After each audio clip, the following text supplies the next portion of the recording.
నమస్కారం. నేను రమారావి. మన దేశంలో వెరికోస్ సమస్య ప్రతి 100 మందిలోనూ 30 మందికి ఉంది. కానీ అందరికీ బయటికి లక్షణాలు కనిపించకపోవచ్చు.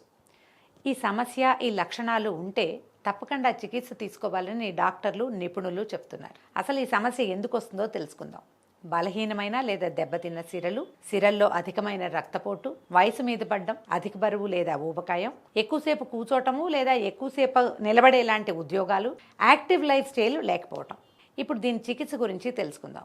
ముఖ్యంగా ఈ వారికోసు మందులతోటి తగ్గదు. చికిత్స మాత్రమే దీర్ఘకాలిక ఉపశమనాన్ని కలిగిస్తుంది. ఈ బాధించబడ్డ వెయిన్స్ యొక్క ఛాయలు కూడా కనిపించకుండా నిర్మూలించబడతాయి. ఆపరేషన్ అస్సలు లేకుండా నొప్పి నుంచి, సమస్య నుంచి కూడా దీర్ఘకాలికమైన ఉపశమనం దొరుకుతుంది. ట్రీట్మెంట్ జరిగిన అదే రోజు మనం హాస్పిటల్ నుంచి డిశ్చార్జ్ కూడా అయిపోవచ్చు. మరి ఆలస్యం ఎందుకు?